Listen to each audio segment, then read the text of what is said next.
I just dropped the hell out of my damn phone.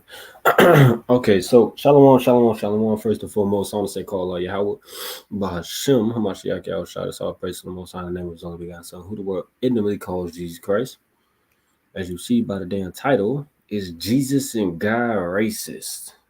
Right, it's a good question, just like my last question that I had asked. Make this public. Again, we're not actually live or recording something. Um,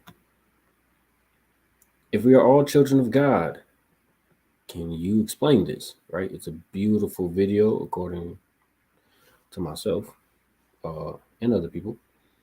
Not that many views with 101. Go check it out. Right? It's a good question. Right? And this question is a good question as well because I'm presenting scriptures and I have questions. Right? It's okay to ask questions, but y'all see these other videos? Go check them out if you will when you have the time. This is the salvation debate. Whose salvation is for? Book of Mormons, debate about the law, Ephesians 2 breakdown 2 and 12. Cornelius, Acts 10, proving he was an Israelite. Acts 10 and Matthew 15, the dietary law. We have to keep the dietary law, the laws of Moses. Paul and circumcision, the Samaritan woman, Trinity cuts, Romans 10 and 12, so on and so forth, right? And subscribe, right? Greatly appreciated for all the support and comments and likes and everything, right? So it's gonna be fairly short because you see the time on my damn screen is late. I got work early in the morning and the nigga's sick, right? So I have questions, right? Is God racist? Here's why I have this question, right? First, I'm gonna establish something in Malachi 3. Go on, nigga. Malachi 3 and 6. For I am the Lord, I change not. Therefore, you sons of Jacob will not consume. But the point is, for I am the Lord and I change not. Right? Lord don't change. Right? We go to Hebrews 13. I believe it's 8. Yes. Jesus Christ or Hamashiach or Yahushua Hamashiach in Hebrew, the same yesterday and today and forever, right? Christ don't change. Always the same. Um, so without further ado, Exodus 11, starting at 5, right? It's a good question. If God doesn't change and Christ is the same, I have a question about this, right? And this is going to be a part 1 because I'm going to do a part 2 probably in the morning tomorrow. And it says, and all the firstborn in the land of Egypt shall die. Why? Why are they going to die? Well, it's simple. Not because of the actions, is because the Most High wants to ordain it, right? Exodus 7 and 1. And the Lord said unto Moses, see, I have made thee a god to Pharaoh, and Aaron thy brother shall be thy prophet. Trinity cut. Thou shalt speak all that I command thee, and Aaron thy brother shall speak unto Pharaoh, that he send the children of Israel out of his land, right? So the Most High is speaking to Moses, this is what's going to happen. He's still talking, and the I is God, right? And I, God, will harden Pharaoh's heart. So the Most High gonna harden Pharaoh's heart and will multiply my signs and wonders in the land of Egypt. But Pharaoh shall not hearken unto you. God is telling Moses, you tell Pharaoh this, I'm gonna harden Pharaoh's heart, and Pharaoh not gonna listen to your ass. So he's preordaining what he's gonna do to Pharaoh, right, in the land of Egypt. And it says that I may lay my hand upon Egypt and bring forth mine armies and my people, the children of Israel, out of the land of Egypt by great judgments, right? Most High going to execute great judgments upon the nation of Egypt, right? So back to Exodus 11 and 5. And all the firstborn in the land of Egypt shall die. What is the point of me bringing Exodus 7? Because he's going to do this by prophecy and he's going to harden Pharaoh's heart. So it's not because Pharaoh decided to do this. No, the Most High said he's going to make Pharaoh do that. Right? Further establishing that the Most High is in control of everything, which reverts me back to my original question. If God is killing all the firstborn of Egypt and he's also hardening Pharaoh's heart, wouldn't that mean that God is racist toward the children for the children of Israel? I'm just saying. He's killing a whole nation of firstborn babies for the children of Israel. Watch this. From the firstborn of Pharaoh that sitteth upon his throne. My bad, someone touching me. Even unto the firstborn of the maidservant, right? So from the highest person in Egypt to one of the lowest people in Egypt, I'm going to kill their firstborn that is behind the mill, and all the firstborn of the beast. Nigga, I'm killing the cattle as well, right? And there shall be a great cry throughout all the land of Egypt, such as there was none like it, nor shall be like it anymore. So it just kind of sounds like me that God is killing a whole bunch of babies, not even the people who are afflicted, not even Pharaoh, right? He's saying that he's going to kill the firstborn of Pharaoh, right? So a little kid is dying for the children of Israel. Sounds racist to me. Again, if God wasn't racist, why would he kill a whole bunch of firstborn babies for a nation of people? Yeah, shit, you got to answer that, not me. Verse 7. Here's another one. But against any of the children of Israel shall not a dog move his tongue. Sounds kind of racist. Against man or beast, that ye may know how that the Lord put a difference between the Egyptians and Israel. He doesn't want them to be the same because the Lord put a difference between these two. And he's saying that Israel is better than the Egyptians. Right? I got another one. Why would God say something like this? Deuteronomy 14:1. Ye are the children of the Lord your God. Ye shall not cut yourselves nor make any baldness between your eyes for the dead. Right? Watch this. Verse 2. For thou art an holy people. Holy simply means separate. Right? For thou art an holy people, a separate people unto the Lord thy God. The Lord hath chosen thee, and the Lord hath chosen thee, to be a peculiar people unto himself, above all nations that are upon the face of the earth. What is that talking about? If God isn't racist, why is he making the children of Israel above these nations? Food for thought. All right, do it what thou will. Psalms 2. This is now I'm finna go into Christ, right? I'm not saying this is Christ, but you just be patient, right? Again, answer Exodus 7, Exodus 11, and Deuteronomy 14. If God's not racist, can you please explain that to me? What does he mean by that? Why would he kill a whole bunch of firstborn babies for a nation of people, right? So Psalms 2 and 8, ask of me, and I shall give thee the heathen for thine inheritance, and the uttermost parts of the earth for thy possession. Thou shalt break them with a rod of iron, thou shalt dash them in pieces like a potter's vessel. This is saying that, David, you ask me, and I will give heathens for your servants and your handmaids and your bondmen and your bondwomen. They're going to be your possession, right? Why do I believe that? Because when you read it in the NIV, ask of me and I'll make the nations your inheritance. What does that mean? The nations are going to be your inheritance. You can't say it's talking about lands because it says in verse 9, thou shalt break them with the rod of iron. That sounds like he's beating his slaves. If you ask me, again, if I'm wrong, what's the proper breakdown? I'm going to read it in the end notes. Let's see if it says anything. Nope, it says the same thing, right? But here's where it gets tricky. Revelation 2. I want y'all to see something. That this is Christ talking, right? It's red letter. Revelation 2 and 26. And he that overcometh and keepeth my works unto the end. Any Christian, any Israelite, any Catholic, or anybody who believes in the Bible will have to say that this is talking about the kingdom, because it says, and he that overcometh and keepeth my works unto the end. You are not at the end yet, but you are at the end when Christ comes back. So that's kingdom connotation, right? So like, I'm sick as hell right now, so don't mind my sickness and my tongue, right? It says, to him will I give power over the nations. Huh? Well, if God isn't racist, why is he giving us power over the nations? But watch this. David talking about the same thing. He's going to have power over the nations. Why do I make that correlation? Because in Psalms 2 and 9, it says, thou shalt break them with a rod of iron. I shall dash them in pieces like a potter's vessel. Revelation 2:27, Christ, he says, and ye shall rule them with a rod of iron, as the vessels of potter shall they be broken to shivers, even as I received of my Father. This to me kind of sounds like slavery. How do you prove that? Revelation 13:10, right? And he that leadeth into captivity shall, meaning you will, not you are, not you have been, but you will go into captivity. So he that leadeth into captivity shall go into captivity.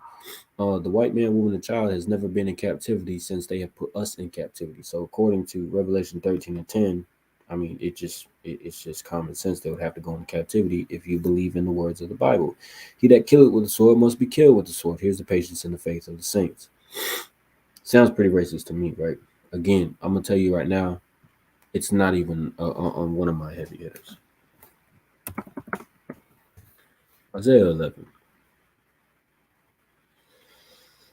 Oh, Lord in Christ. I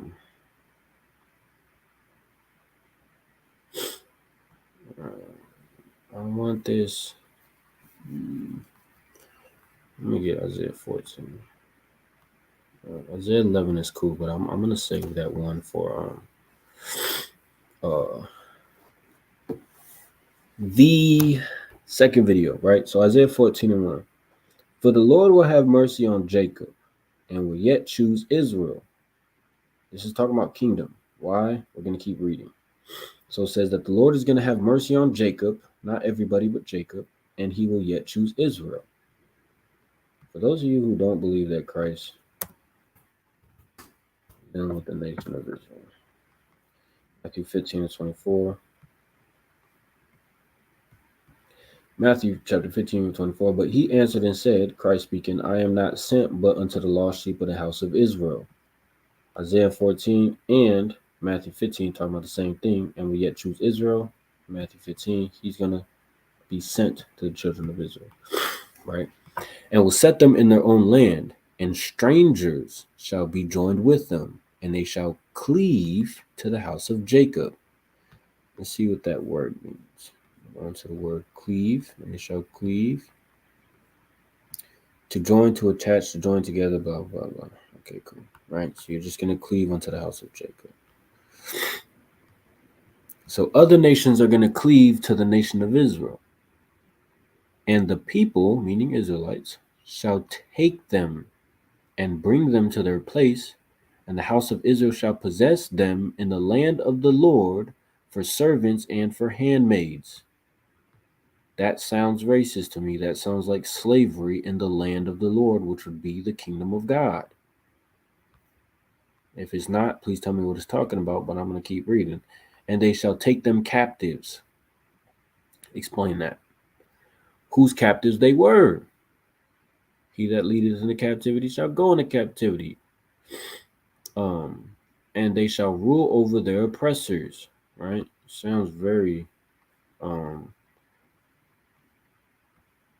racist to me. It says, and they shall take them captives. When you go into that word captives, let's see what it means. Captive, to take captive. To transport into captivity, bring away, carry away, lead away, captive, drive away. Right? So it's talking about slavery. Again, this is talking about the land of the Lord. So, yeah, deal with that. And it shall come to pass in the day that thou shalt give them rest for thy sorrows. So cool, right? Explain Isaiah 14:1-2. And then we want to jump down to verse 21. Explain what this is talking about. It says, prepare slaughter for his children for the iniquity of their fathers.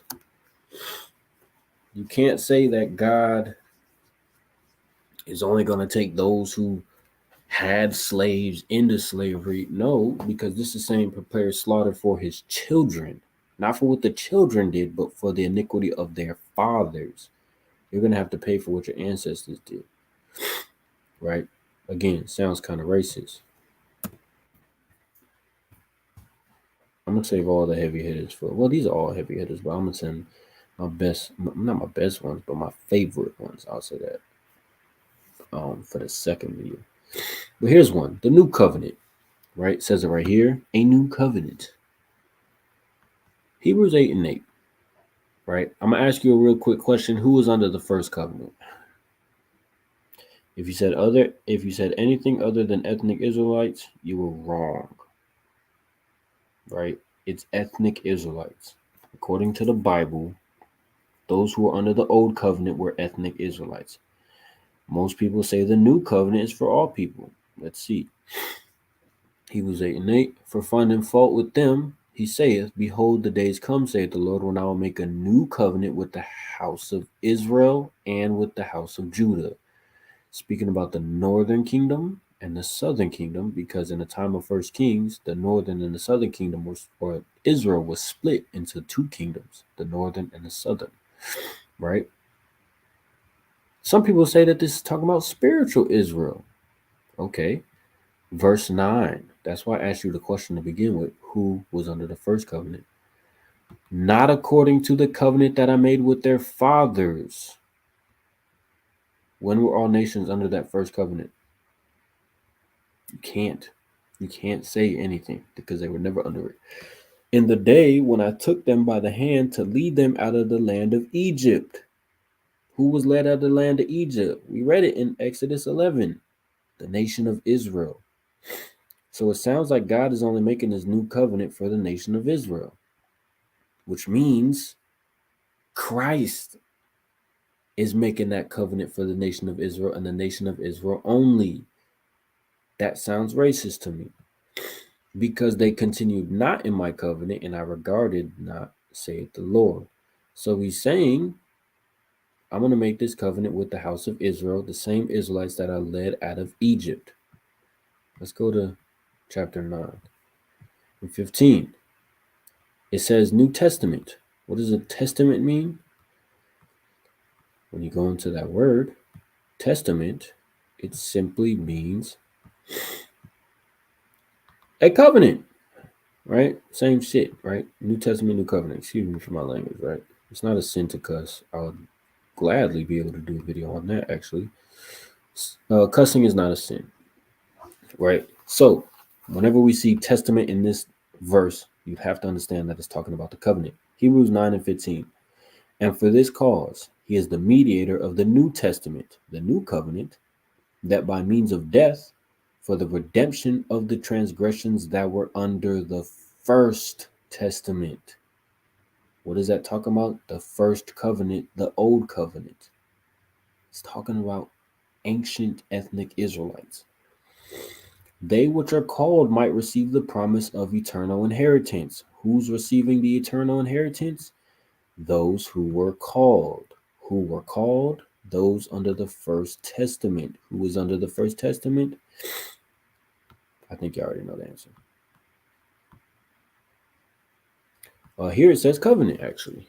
In the NLT, it says that is why he is the one who mediates a new covenant between God and people, so that all who are called can receive the eternal inheritance God had promised them.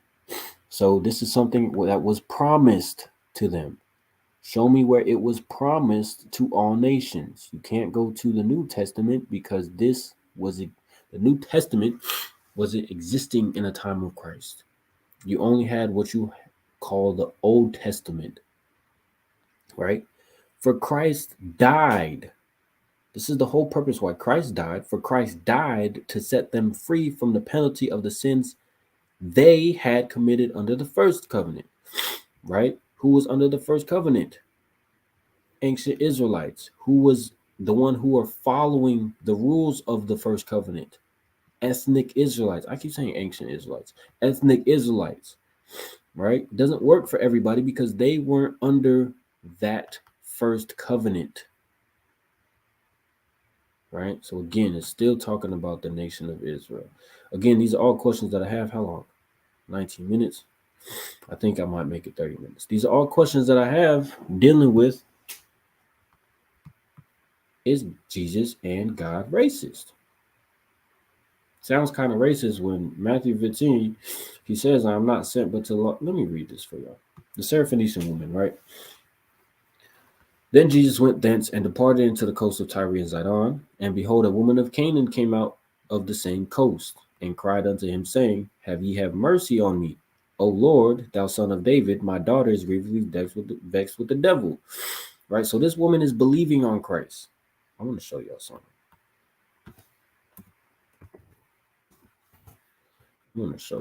Right? So this woman is going to Christ and saying how much she believes on him, calling him the son of David, and believes that, she can, or he can take this devil that is vexing her daughter. Right? But he answered her not a word. Christ ignored her. He ignored this woman.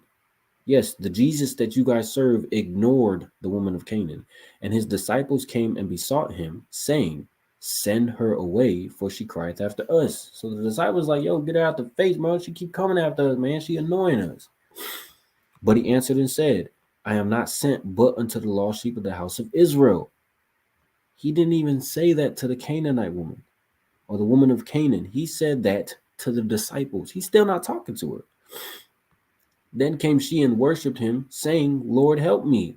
She's still begging this man for something.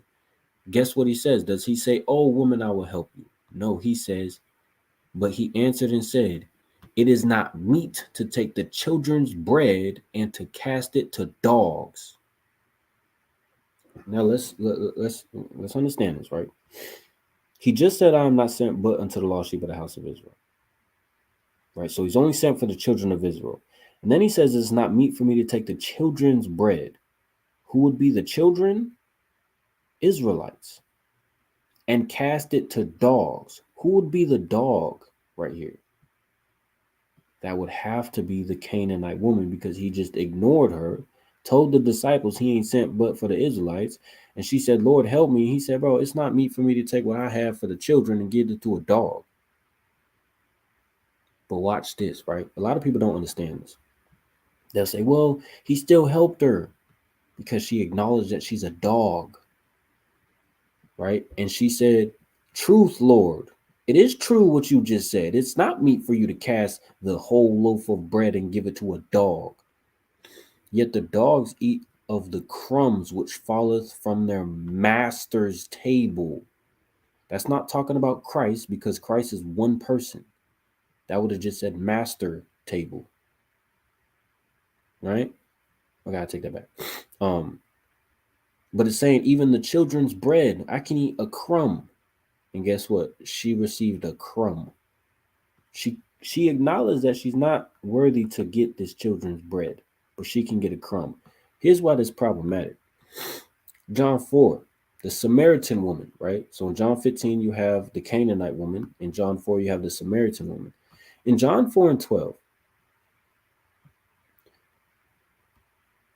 okay, I got 7 minutes. In John 4 and 12, the woman of Samaria, she says, Art thou greater than our father Jacob? What does she mean by this?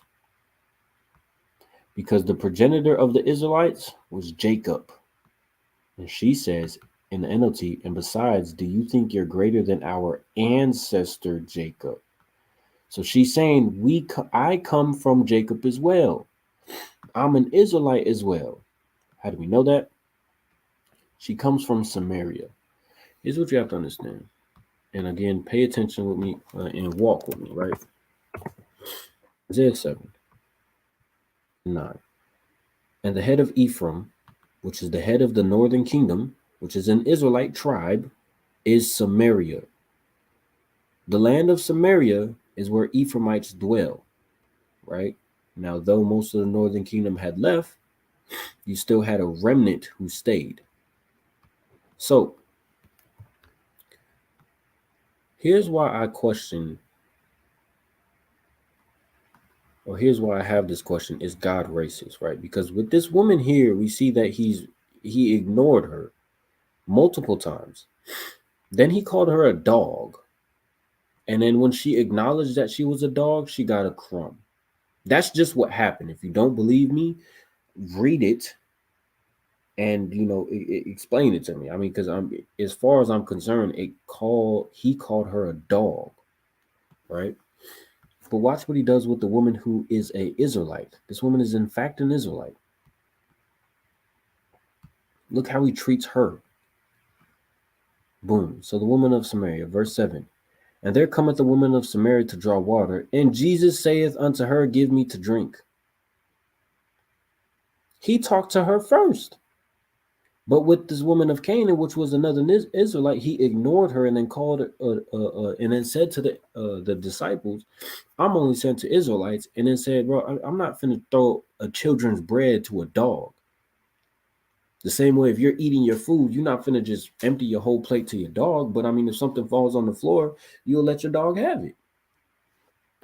And she acknowledged that she was a dog, and she got a crumb. Nowhere does he say salvation was open unto her. Her daughter was healed. He never said, I'm going to teach you everlasting life. I'm going to give you everlasting life and rivers of water flowing into everlasting. But he says that with the woman of Samaria, though.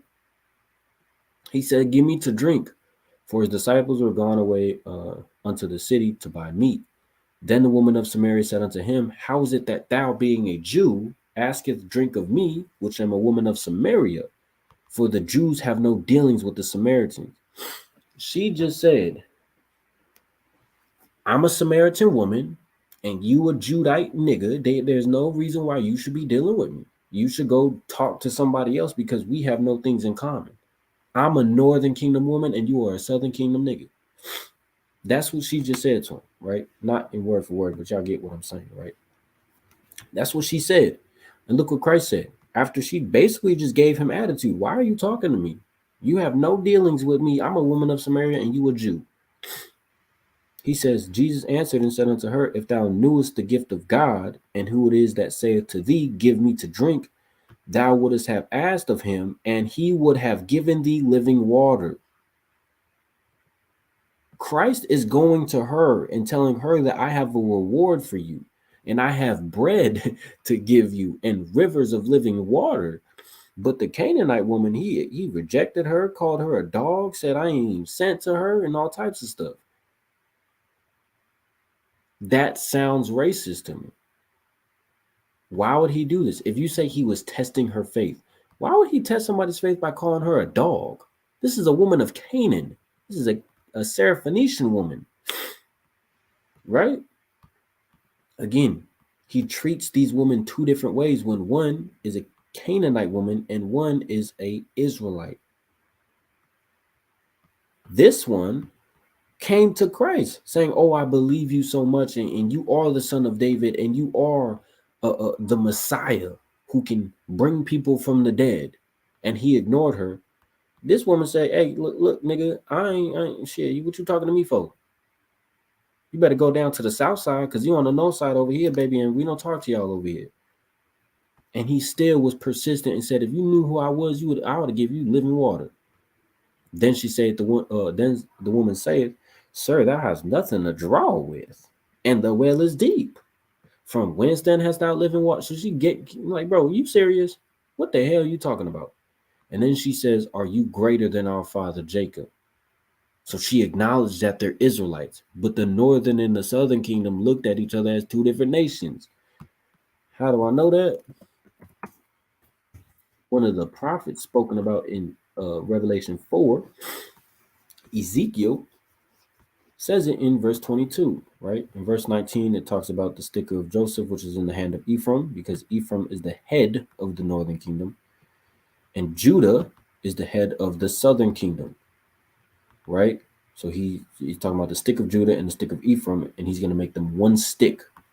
But in verse 22, he says, And I will make them one nation in the land upon the mountains of Israel, and one king shall be king to them all. Speaking about Christ. And they shall be no more two nations, neither shall they be divided into two kingdoms anymore at all, because there was a northern kingdom and a southern kingdom. But again, they looked at each other as two different nations. So my question to y'all is, why the hell, yes, we about to hit it on time. Why the hell is Christ being very lenient with this woman who has shown him attitude, the Samaritan woman who is in fact an Israelite by her own admission? She says she's an Israelite. But this woman of Canaan gets rejected and is called a dog and can't even get a children's bread. But she can get she can get the crumbs. She said, "O woman, great is thy faith, be it unto thee as thou wilt." And her daughter was healed from that very moment, or made whole from that very hour, right? So her daughter was healed, but he said nothing about living water. He said nothing about everlasting life. He then goes healing crowds, but he didn't say nothing to her about living water. But this woman who openly rejected him and saying, "Look, what are you even talking to me for?" He's offering her living water. Hey, look, man, don't shoot the prophet, right? Or don't shoot the messenger, right? Those are just my questions, right? If you have an answer, I would more than would love it for you guys to answer those, whether in the comment section or ask for my email, and then we can go live and we can talk about these things, right? I'm open for a live discussion. But with that, I want to say, call on Yahweh, Bahashim, Hamashiach, Yahweh is all praise to the Most High in the name of His only begotten Son, who the enemy called Jesus Christ. Again, you see the videos, go watch them. Hey, damn, this motherfucker keep rising. 2.9, right? Still ain't shit. But yeah, all these videos are very edifying. You see the motherfucking AZ beanie, Benai. But yeah, subscribe to the damn channel. If you found the video edifying, motherfucker, share the video. If you fucks with me, subscribe. And if you fucks with me and found the video edifying, like the hoe, right? So again, all praise to the Most High in the name of His only begotten Son. It's your brother Taz Rap again. Shalom, niggas, and stay safe. It's cold out here.